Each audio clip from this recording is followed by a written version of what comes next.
I got addicted to running. The weight was falling off me, and it was just mile after mile after mile of running, and I just enjoyed it.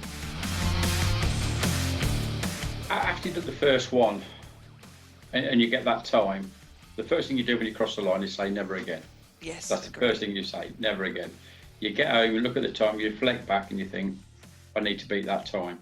So you start looking for the next one. Straight away, you're looking for the next one. I've done a 7 in 7.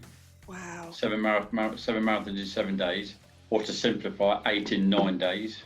I did Snowdon on the Saturday, travelled to my next destination on the Sunday, then started running on the Monday and did 7 on the trot. Well, the last run I did, my 100th, was aptly named Run to the Pub. Oh, wow. And Yeah. did you afterwards run? Well, we start and finish at the pub, so there's a beer waiting. Hi, my name is Michelle Lewis. 10 years ago, you'd have been lucky to see me run to the end of the road. These days, running is second nature to me. From marathons to park runs to putting my own running group through their paces. You'll often see me in suitably loud attire, getting ready to pound the pavements. And here's a secret, if I can do it, you can too. There's so many wonderful and inspiring stories in the world of running. And not just running, some of my favourite tales involve those who take to their wheelchairs, bikes or simply their own trusty feet in an attempt to get fitter, faster or just have some fun. In this podcast, I'm going to be in conversation with some of the most inspiring and fascinating of these people. Remember, it's your time, your speed, your way. The only person you need to keep up with is yourself. This week we've got something quite exciting. Most people on their bucket list only have one marathon in mind. My next guest tends to, want to go a bit more than that and add 2 zeros next to that one. Without further ado, let's meet John Eales. Hi, John. Thanks for talking. Hi, Michelle. How are you? Problem. All good. In these circumstances? Yes, with the COVID going on in 2020. Christ. Yes, interesting times. How are you coping with that? I'm coping good with that, but with the injury, not so good. Okay. I'm injured at the minute. Okay, like myself. We'll talk about that later on. No problem. But to start off, I want to know, have you always been a runner? No. I didn't start running till it would have been August 2012. I stopped smoking, my weight ballooned right up to 18 stone. Wow. And I thought I need to do something here. And that was it. I started down in Wimborne on holiday where nobody knew me, just to the paper shop each morning. And by the end of the week, I could run 2 miles. And that was the start of the journey. You know yourself, once you get addicted to running, you just want to run. So was it 2012, the year of the Olympics in London? Was that a big influence on that year in particular? No, I wouldn't say that was an influence on it. It was just my weight. My weight just, I ballooned right up. Yeah. And then I just get bigger and bigger. I thought, I've got to do something. So by 2012 come, I thought, I've got to do something here. Your aim was losing weight? Just losing weight, that's all I wanted to do, yeah. And you were just starting off, running, walking around the block? Run walk. It was a mile to the shop down in Wimborne when I was on holiday. So it was like a mile there and a mile back, and it was like run half, walk half, run half. And by the end of the week, I was running there and back, just for a newspaper. And then what? Then I came home off holiday, felt more comfortable, and just started running around the local block. And that was it. I was away. And then did you join a club, or did you just carry on running for a certain time on your own? On my own for a start, because I got confident. And then there's a local club just starting up in Desborough. So I joined that. And then the rest was history. It just went away from there. So when was your first race? It would have been Stanwick Lakes. And it would probably be in December. So of pretty quick. Of 2012? Of 2012, yeah. And what was it, a 10K, half marathon? Just 5K. Just 5K, okay. 5K. Once around the lake, job done. And how did you feel? Afterwards, brilliant. Yeah. During it, same old story, never again. But afterwards, you never look back. By May the following year, I was at the Milton Keynes Marathon. Wow. So within a year, your first marathon. First marathon. How Yeah, did you jump from 5K to a marathon within a year of just starting running? I got addicted to running. The weight was falling off me, and it was Brilliant. just mile after mile after mile of running, and I just enjoyed it. And you wasn't running with anyone? You had no friends or No, family running with you? It's just no, you at the time? just switched off and off I went. Milton Keynes first marathon, and the time was 4 hours 50 minutes 39 seconds. Wow. And what was the feeling? Was that the very first? No, that wasn't the first No, it weren't marathon the where it was first one. raining near there at That Milton was the Keynes. next one when it was all flooded. Yeah, Yeah. the feeling on that on the start line, very very nervous, and everybody said how bad I looked. And then when I come in, when you come in across that line, there's no other feeling. So that was the Agree. start of the journey. So how That long was the was it start. till this marathon number 2? Where would that have been? I don't know where that one was offhand, but it'd have been that year. Yeah, Straight away you realised, hang on, marathons. marathons. And Yeah, did you at that point in time say, I want to hit the 100? Or no, was it? no. Until I got to near enough, probably 45, 50 marathons. Another chap that I used to run with, Sharky, we spoke about it then. We both spoke about it because we'd done a few together by then. So once the scales have tipped, there's no turning back. But how, I'm at 15 marathons and I'm not thinking of the 100 club yet. No way. Yeah. The word that yet's there though. Because marathons are, just like any race, they are a challenge. You can get injured. Unfortunately, you have, which we'll talk a bit later. But you started in 2012. You did how many marathons? Say you did your first one at Milton Keynes in that year. How many? And when did you think, hang on, this is addictive? I'm going to do this every weekend or once a month or once every quarter of the year. How did it escalate? After you've done the first one and you get that time, the first thing you do when you cross the line is say never again. Yes, That's the agree. first thing you say, never again. You get home, you look at the time, you reflect back and you think, I need to beat that time. I need to beat that time. So you start looking for the next one. Straight away, you're looking for the next one. And it could have been Leicester Marathon. Without looking at the actual spreadsheet, it could have been Leicester. So I probably got 3, 4 in that year. Wow. Because it was just switched off and ran. I cannot talk because I've done 5 in 1 year, so I know the addiction. Yeah. So you and I, we got really to know each other when you was doing I believe you're 72. 72 I ran with you. I Yeah, think it that was was the at year Milton Keynes and it was boiling hot. I boiling turned hot. up. I turned up just to do 1 lap of 5 miles That's just to right. get the goodie bag, which was a big bag of Yeah. chocolate with Saxons, Vikings and Normans.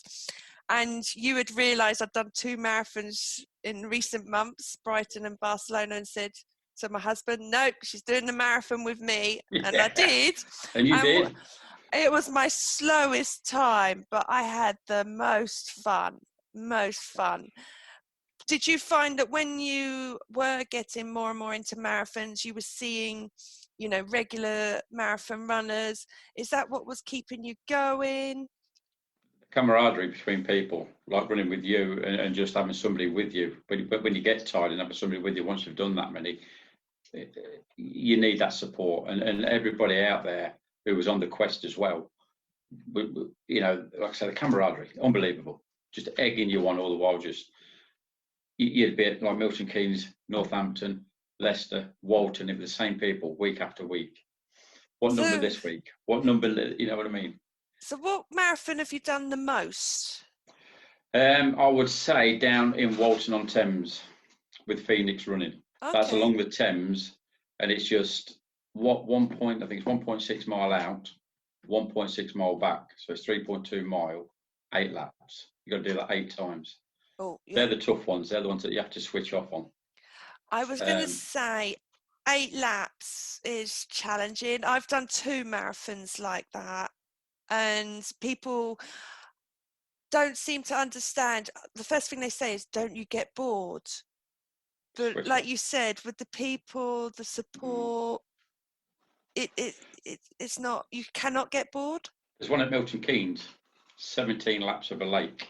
Caldecott Lake. That's with Enigma. Thurston. You're not Thurston Lake. Is Yes, it yes, Thurston? yes. Yeah. Thurston Lake, 17 times round. Oh, no. That's what it Please is. tell me you haven't done that one. I love that one. I've done. You have to excuse the little boy a minute. It's just. John's just showing me his dog on the podcast video. It was on me lap and now he wants to go. Don't worry, we're relaxed here. We're very relaxed. You said chat. chilled. Talking about actually, you just, sharing your dog with me there. Did you hear that this year there was a dog actually part of the Enigma group that has done 100 marathons? Really? No, I Yeah, didn't know that. yeah. There was a dog, and Milton Keynes was 100th marathon. So you're not the only one in the club. Yeah, there we go, eh? There we go. So what was, with the conversation with Sharky that you had on your 45th marathon, what was it, just a case of, well, I'm on 45, I might as well have a goal and reach 100?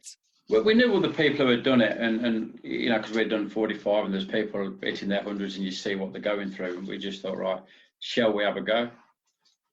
And like it was, let's go for it.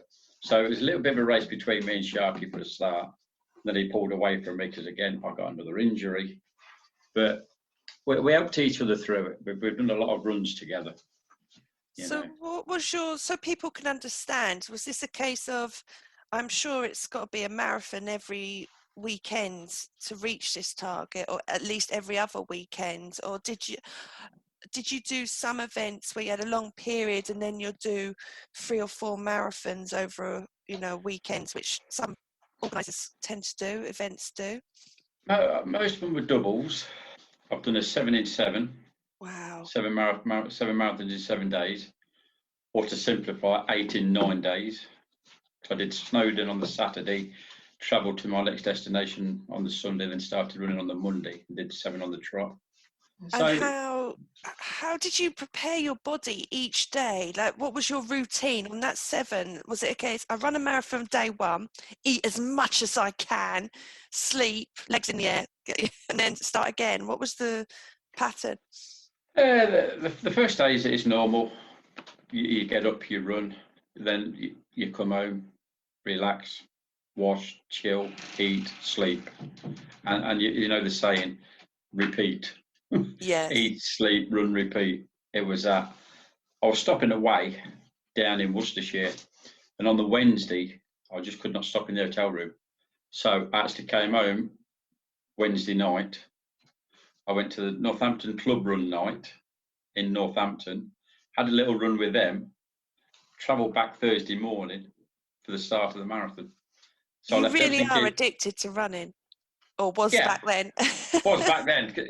It was just a quest. A 7 in 7. You weren't going to let that go. Do you know what I mean? The Thursday, we got halfway around at dinner time, and Steve, who was the race director, he says, "You're now halfway through your 7 in 7." That's a scary thought. Sorry, my cat now just walks over the laptop. We're having an animal nightmare on this podcast. Nice tail. The 7 in 7, that was a challenge on its own, but I would do it if I could. I would do it again. So people can understand. I know for me, after one marathon, I could not think of doing another marathon the next day.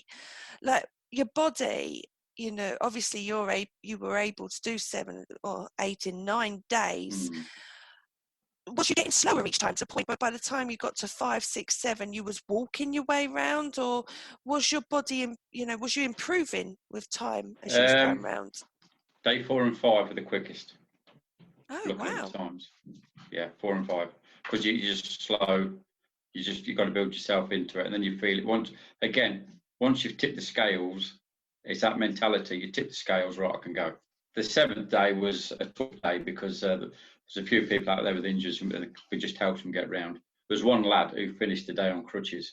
Oh. So we walked a couple of laps with him because he was on crutches. His leg wouldn't take it, but he wasn't going to stop on the 7th day. Wow, so, that is true, isn't it? That's nutter. So we did a couple of laps walking just to get him home on crutches. So you had a bit of when you was coming close to your 100, you did have an injury, didn't you? Did put you out for a couple of months or Yeah, weeks? that was the right tip. I fell down some steps, and that was the right tip. I had trouble on that. I had an edema in my ball and socket.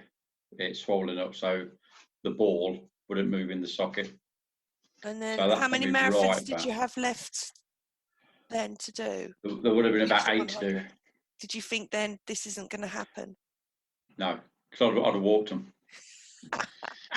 I would have walked them. Yeah. Oh, and then, so how long was you out for? Because if I remember, it was a little while. That would have been 4 months, 5 months probably. And then did you do the 8 quickly together, or was it over Yeah. weeks? I did the 99th on the Saturday when I finished, and the 100th on the Sunday. So I did 2 in the weekend just to get it finished.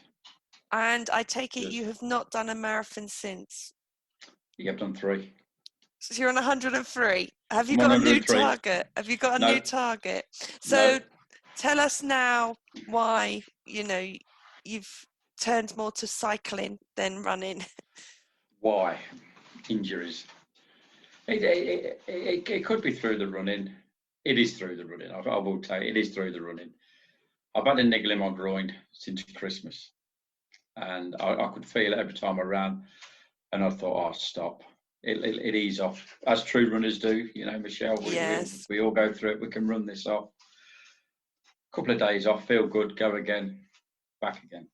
The time come when I was running and the people I was with overtook me, and my head went, the pain came, I had to stop. And the wife said, oh, we've got to get it checked. Now I'm fine. Anyway, she persuaded me to get an x-ray. And lo and behold, the femur neck had got a crack in it. Oh no. Yeah. So operation. Operation, fully pinned, full of metal, 10 weeks ago. I've been told that the days could be over. I don't want to say they are yet until I've spoken to Mr. Smith. But when he tells me, I've got to take his advice because it's right on the joint of the neck. How do you feel about that? I've enjoyed what I've done. I've run that one marathon that everybody wants to do and run another 99. Yeah, I've enjoyed the running from the 5Ks, from the park runs to the marathons to the ultras. I've enjoyed it. I've had a good time, and it's something that I never thought I would do. So, what happens, happens. Are you able to do short distance marathons? I can understand. He doesn't know yet. Until I'm back in a couple of weeks and we've assessed it again, he doesn't know. He thinks the actual compounding will not take it. You do know you can become a volunteer at Parkrun. You know that, yes? I've got my purple T-shirt, and I have volunteered more times at Corby than ran it. Okay. I'd sooner volunteer than run it. Yeah, same as me. Yeah. Because the 3 mile is just sheer hell for leather, and I'm not built for that. No, you know what I mean? So you've taken up cycling. Does that feel good that you're out in the fresh air again, and especially at the moment with the COVID? At the moment, beautiful. Yeah, I just could not wait to get on the bike. When the surgeon said, "Oh yes, you can go swimming," I said, "There's no pools open." He said, "You got a bike?" I said, "Yeah, right. Get on your bike." And I was away. The next day, I was on my bike. Do you think you'll have a new challenge with the bike? Maybe Tour de France in your case? Cycle to Skegness. Okay. So doing all these marathons, have you been tempted at all to do during that journey an ultra? Have you ever done an ultra? I've done. I mean, an ultra. What's an ultra? Is that over 28, 29 miles, isn't it, or somewhere? Well, in my case, I say anything over 26.2. I did. I've done one unofficially down in Walton. I ran an extra lap. Where I was meant to do 8 laps, I did 9 laps because I was running with another girl, and she had another lap to go. And I said, "Well, just keep you going. I'll come with you." So I went and did another lap with her.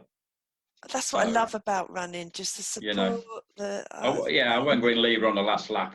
She's got one more and I'd finished. You can't do it. So I ran another lap with her. Have you done London Marathon? Never done London. Never. I've only ever put in for it once. I've never. Never No. thought. Brighton. I always use Brighton as my big one. I've done Brighton now 7 times. Have you done any abroad? None abroad. No. Snowdon, Wales. That's the farthest abroad I've been. Where have I been? York, Hull, Snowdon, Mablethorpe, Dorchester, Leicester, Stratford, So Milton Keynes. what's your favourite out of all of them? My favourite, I'm going to say Mablethorpe. Why And I'll say Mablethorpe? Mablethorpe. Why Mablethorpe? Because I broke the 4 hours. Oh, right. Wow. 3:58.26. Wow. And what was that So feeling to think, yes, under 4? the feeling is unbelievable.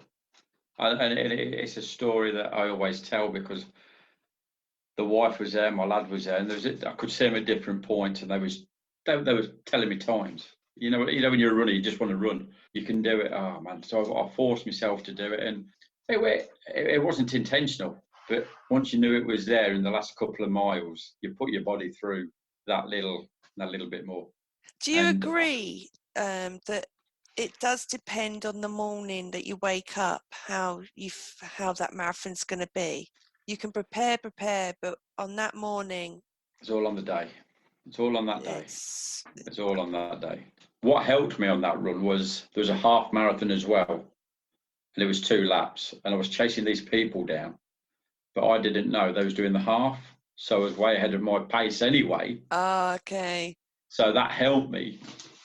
Well, generally for runners, it does not help, but you seem to have woke up on having a very good day. You had your Weetabix that day. Oh, yes. So talking of food then, what's your preparation and what do you have during and after? Before I run, porridge, and then I'll always have a bacon butty. That's to start with. Before. Okay. Yeah. Okay, that sounds very filling. Yeah, during the run, I won't eat, not at all. Just a little drink. I don't drink much at all when I'm running. But then afterwards, it's as much as I can eat. You don't have anything during a marathon, not even drink. I'll have a little drink, but I don't stop and take a drink. I just wet my lips and away I go. Do you not lose a lot of salt or, Yeah. Then afterwards, I'll just stuff my face. Whatever I can eat, you know what I mean? Well, at that time, when you was doing a marathon every weekend, you didn't have to worry burning 3,000 plus calories, did you? Just eat it. I know whatever I eat, and I was going to burn off the next day. So I was. Now you're not running. Are you watching what you eat? Yeah. Especially during this lockdown and can't go anywhere or do anything. I've had to put myself on a strict routine. Yes. A bit of toast in the morning, a bit of food at 12, and then tea at night. I've just got to stick to that routine. How does your wife feel having you back again at weekends now that you're not off for long days? No, she was my support. Every race I'd done, she was there. What's your mood like? Because I know for me at the moment, being injured, 6 weeks and no running, I'm one moody cow. What are you like? I've calmed down. So men do get affected as well. Yes. I have calmed down. And like I said previously, I've come to terms that it may not happen again. I've got the bike, and that's the main thing. I've got the bike, I've got the dogs, I can walk the dogs. At least you can still walk. That's it, yeah. Race walker? So I'm a race wobbler. I won't say a walker at the minute, I wobble. So anyone starting out, what would you say? What would your best tips be? Prepare the right way. I mean, there's a lot of people out there running at the minute, which is good to see with this COVID going on, the amount of runners we see running around. And I don't want to sound, but you can tell a novice runner. Yes. And good on them, Agree. And if you think of a marathon and you want to go that route, prepare, start off small, build up. When I look back now, I jumped in quick, but you know what I mean. And enjoy running. You've got to enjoy it. You've got to enjoy running. I am curious to know, what is your least favourite? I asked you earlier your favourite. What's your least favourite marathon, so I can make a note of it? Where would that have been? Milton Keynes. I've never run well at Milton Keynes on the road, the main marathon. I've never had a good run. But when you get onto these Enigma ones around the lakes, again, the camaraderie gets you around them because you're passing people all the while. It's the same people. I've always said I'd never run at Milton Keynes again, but I think I've done that 4 times now. So the worst one then would be when it was wet, when it flooded. We was knee deep in water in the subways, weren't we? Yes, I remember that year. Yes. So that'd be the worst one. Oh, so did you, because it was flooding under, because I had the same situation when I did a half. Did you go over the dual carriageways, or did you run through the pool of water? We did a bit of both, because everybody was in front, you kind of took the route they'd taken. So if somebody went down, you thought, I've got to go down. If somebody went over, you thought, well, I'm going to follow you. And how did you cope? You must have got some chafing from being wet. My feet are still struggling now, I think. No. You still got the blisters. Still got the blisters. Yeah, the feet took the hammering. Wet socks. Oh, no, it's no good, is it? Wet socks are no good. But no, it was a testing day. So we don't want to put people off running completely, and especially those that are targeting 100. What does it feel like to own that 100 vest top or t-shirt? What have you got? Either one? Well, the medal, the t-shirt, the hoodie, you get the lot. Do you? I didn't know. I just thought it was a t-shirt. No, you get a medal, you get a hoodie. You know what I mean? It was on the day, waking up on that day thinking this is it. It's just unbelievable what you've done. You just think, Christ, here we go, and everybody's congratulating you. They all know. And then the run is just an ordinary run until you're coming home and everybody's waiting for you, and you have this posse of people behind you. You cross that line and you just. So how does it work with the 100 Club? Like, how do they know? Like, do you have to register, or how does it work? And are they there when they know it's your 100th? Is their representative? Well, what happens is once you've done 50, you become associate member. You have to become associate member. And then you'll submit at, I think it was 50, 75 and 90. So when you get to 90, you have to go and tell them where your last 10 runs are, where you're looking to do your 10 runs. And then you say who you want to present your vest to you. So anybody can present the vest to you. Okay. It'll be there on the day, and the medal will be there on the day, because they send it to me and I take it with me. And if it was race director Rick who did mine, Rick, my 100th, he'll present it to me there and then as soon as I cross the line. Well, it lets you recover a bit, you know what I mean? And yeah. Get them emotions out of the way, because them emotions out of the way. Yeah, big beer. Well, the last run I did, my 100th, was aptly named Run to the Pub. Oh, wow. And did you afterwards run? Well, we start and finish at the pub, so there's a beer waiting. Oh, brilliant. So, that was a good day.